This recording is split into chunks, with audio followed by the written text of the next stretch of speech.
हाय, मेरा नाम है रुचिका और आज मैं आपके साथ पढ़ूंगी एक नई पोएम जिसका नाम है द रेबल यानी बागी। It's written by TJ Andright. See, अगर एक शब्द में समझें तो रेबल का मतलब होता है बागी, यानी एक ऐसा इंसान जिसे आप जो भी कहो वो उसका ऑपोजिट करे, जो आपकी बात ना मानकर आपसे बगावत करे। But I think the real question is कि आखिर कोई ये बगावत क्यों करता है, कोई रेबल क्यों बनता है, नहीं? तो अगर ये समझना है तो कम शुरू से शुरू करते हैं। Let's start. Our poem begins with the line when everybody has short hair the rebel lets his hair grow long, यानी जब सबके बाल छोटे होते हैं तो रेबल अपने बाल बढ़ने देता है। से इमेजिन अ बॉय। अब ज़्यादातर सभी लड़कों के बाल छोटे होते हैं। अब ऐसे में अगर कोई लड़का अपने बाल छोटे ना काट कर उन्हें बढ़ाना चाहे तो क्यों? वेल, फैशन, या इसलिए क्योंकि उसका मन कर रहा है, या इसलिए क्योंकि वो खुद को औरों से हटकर कुछ अलग तरीके से एक्सप्रेस करना चाहता है। Then what? He is a rebel. And similarly, the poem says, when everybody has long hair, the rebel cuts his hair short. यानी जब सबके बाल बड़े होते हैं तो रेबल अपने बाल छोटे काट लेता है। से इमेजिन अ गर्ल। अब अगर कोई लड़की खुद को बाकी लड़कियों से कुछ अलग फील करने के लिए अपने बाल छोटे काट ले तो सोसाइटी के एक ट्रेडिशनल सेटअप को ब्रेक कर दे, रेबल करे, then what? You see, rebel का कुछ लंबे बालों से या छोटे बालों से कोई खास लगाव नहीं है। इनफैक्ट बात बालों की है ही नहीं, बात है औरों से कुछ अलग करने की, रूल्स ना मानने की, खुद को खुद की तरह एक्सप्रेस करने की, या यूँ कहें कि रूल्स के पीछे के लॉजिक और उनके मीनिंग को ब्रेक करने की।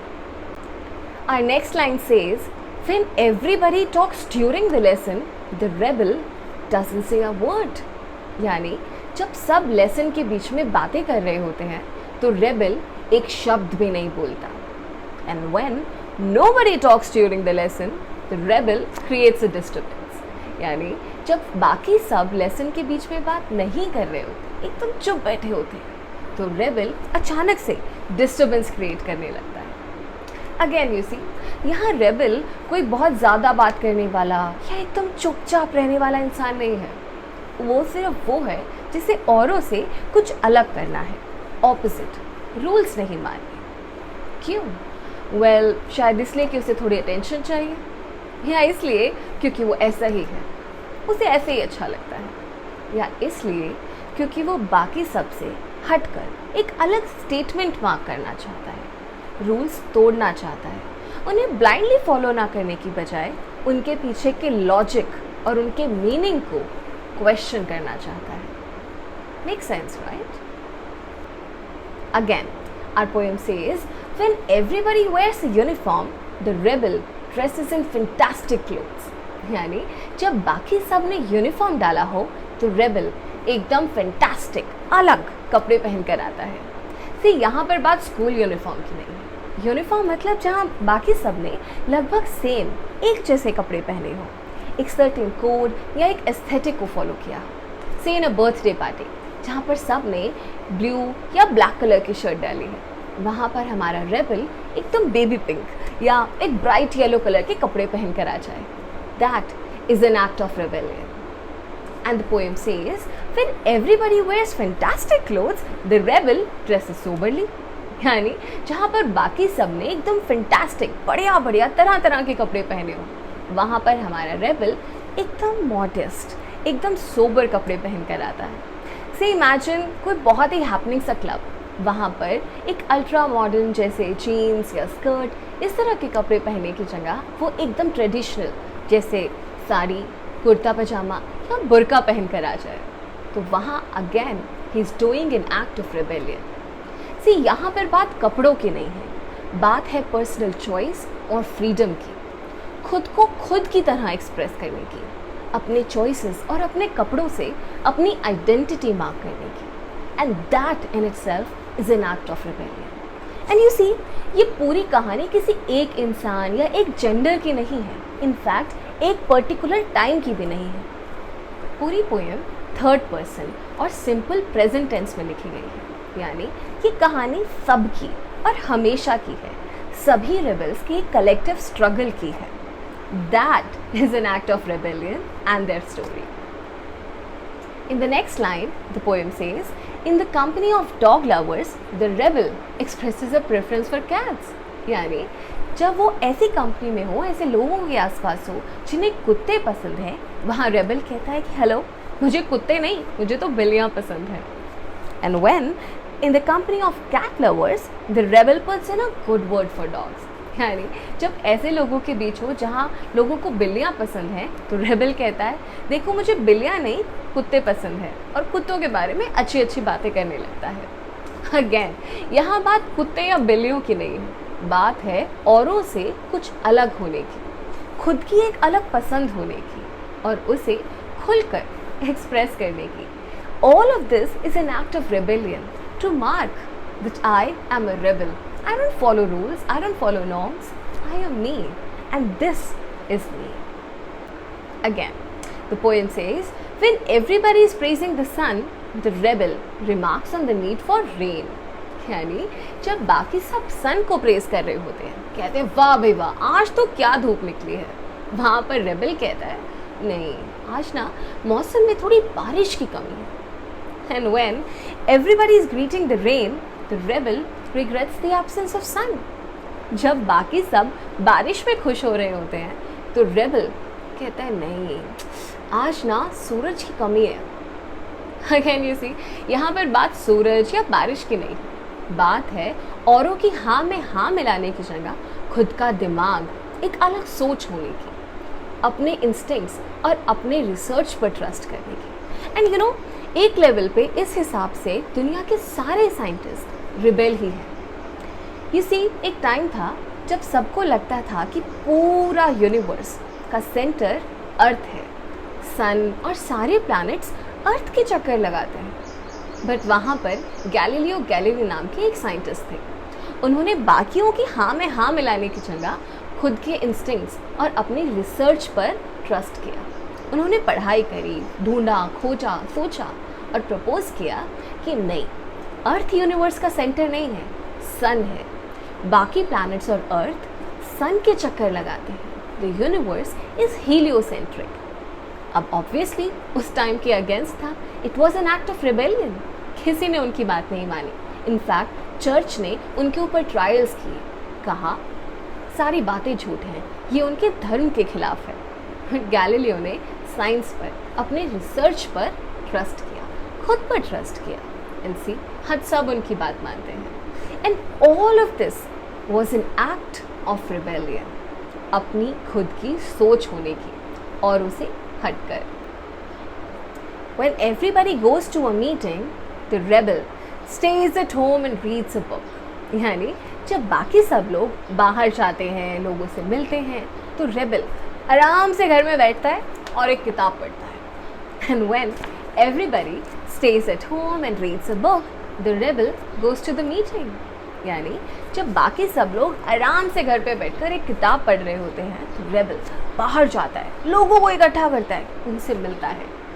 अगेन ये सी, बात यहाँ पर किसी मीटिंग में जाने की या घर पर बैठने की नहीं है, बात है औरों से हटकर, खुद का दिमाग लगाकर कोई डिसीजन लेने की और उस डिसीजन पर एक्ट कर पाने की। किसी कभी कभी हमारा डिसीजन, हमारा बिलीफ सिस्टम खुद हमारी फैमिली के अगेंस्ट होता है, हमारी सोसाइटी, हमारे फ्रेंड्स या हमारे धर्म के अगेंस्ट होता है। ऐसे में सच में ज़रूरत है कि हम लोग थोड़ा रुकें, जो रूल है उसको बैठकर क्वेश्चन करें, उसके मीनिंग को समझें, और अगर लगे कि जो रूल है बड़ा ही कन्वेंशनल है, बहुत ही स्टूपिड है या इलॉजिकल है, तो फिर चाहे हम वो रूल तोड़ने वाले पहले ही क्यों ना हो, हम उस रूल को तोड़ें, रिपेल करें, उसका मीनिंग चेंज करें। बट अगेन, ज़्यादा हीरो बनने के चक्कर में कोविड में बाहर पार्टी करने मत चले जाना।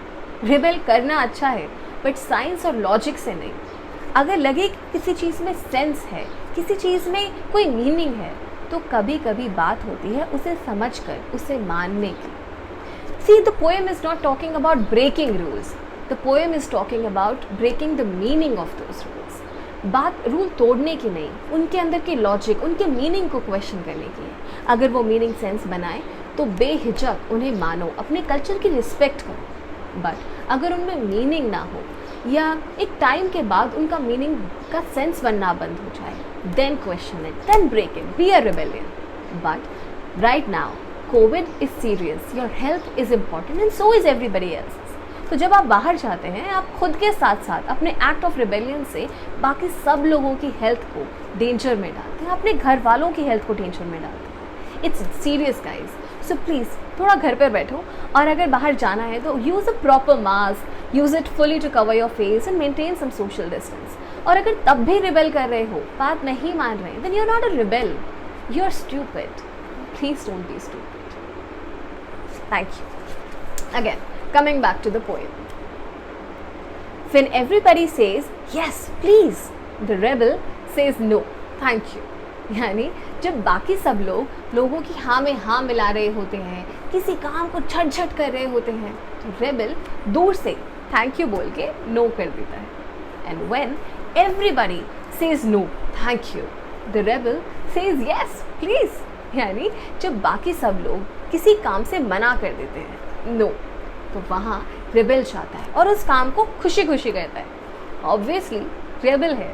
अब जो काम बाकी सब कर रहे हैं वो रेबल क्यों करे, वो तो कोई भी कर लेगा।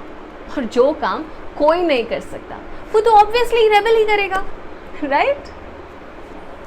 And then comes our last line. It says, it is very good that we have rebels, but you may not find it good to be one.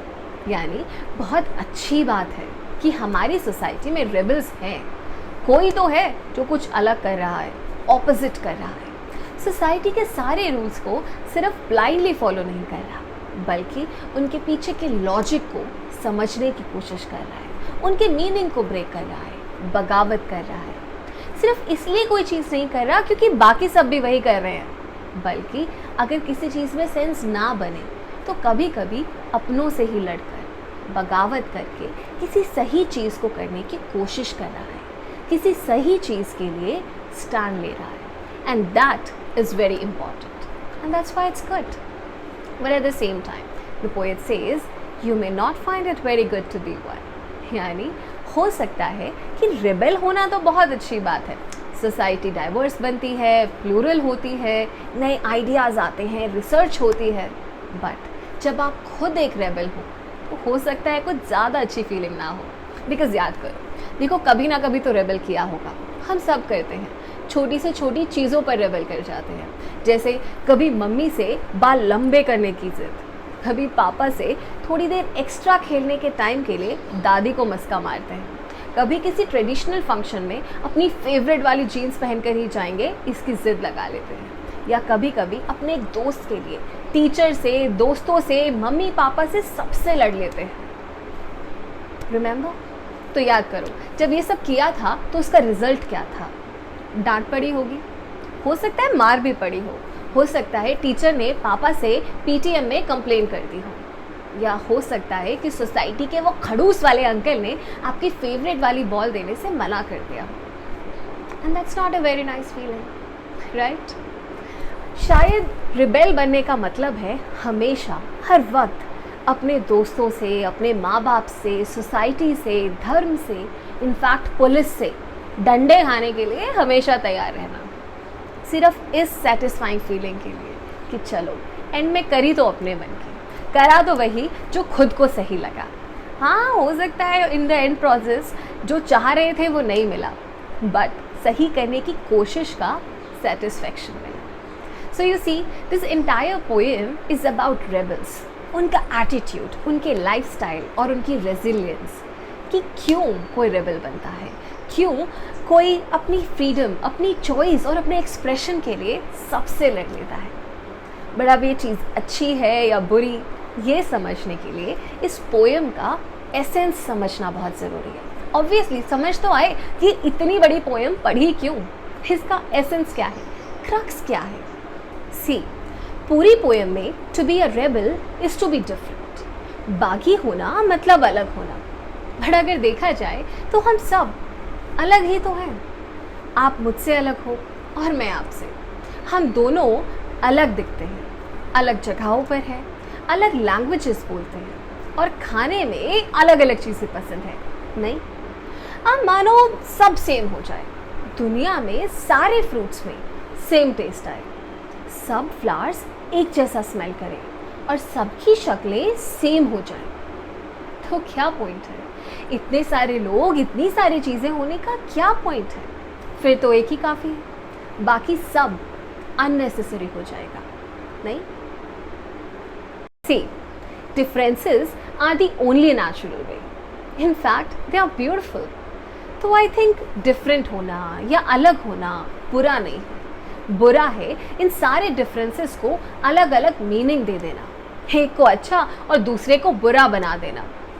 गोरा है तो सुंदर है, काला है तो अगली, अमीर है तो बढ़िया है, गरीब है तो बेवकूफ़, लड़का है तो स्ट्रांग है, लड़की है तो वीक। ये जो सारे सोसाइटी के स्टूपिड से स्टीरियोटिपिकल मीनिंग है ना, इन्हें सच मानना, इनफैक्ट इन्हें एब्सोल्यूट ट्रूथ मानना, ये बुरा है। सोसाइटी के कुछ लोगों ने हमारे कॉस्ट पर खुद को बेनिफिट करने के लिए ये रूल्स बनाए और हम इन्हें ब्लाइंडली फॉलो करे जा रहे हैं। जैसे लड़की हो, लड़की बन के रहो। अरे पर मैं तो ऑलरेडी लड़की हूँ, मैं बनूँ कैसे? या फिर लड़का हो, लड़की के जैसे रहो, क्या लड़कियों के जैसे रो रहे हो? बट रोने से मेरा जेंडर थोड़ी बदल जाएगा। या फिर शी कितनी काली हो, लो फेयर एंड लवली लगाओ, गोरी हो जाओ। अरे आज तक तो कोई गोरा हुआ नहीं तो पूरी इंडिया गोरी होती, राइट? बट पॉइंट इज कि ये गोरा होने की ज़रूरत भी नहीं है। हमारे अलग कलर्स, हमारी चॉइसेस, हमारा एक्सप्रेशन हमें हम बनाता है। तो जैसे सोसाइटी के रूल्स को फॉलो करना, कल्चर की रिस्पेक्ट करना, लॉज को अबाइड करना अच्छा है, वैसे ही थोड़ा दिमाग होना, इंडिविजुअलिटी रखना, रूल्स को ब्लाइंडली फॉलो करने की जगह उनके मीनिंग, उनके लॉजिक को क्वेश्चन करना भी अच्छा है। और जब लगे कि किसी चीज़ में कोई सेंस नहीं है, कोई ऐसे ही आपको कुछ बोले जा रहा है और आप ब्लाइंडली फॉलो करे जा रहे हो, उसका सिर्फ एक इंटेंशन है, सबको एक जैसा बना देना, एक कलर, एक लैंग्वेज, एक खाना, एक पसंद। तो समझ जाओ गड़बड़ है।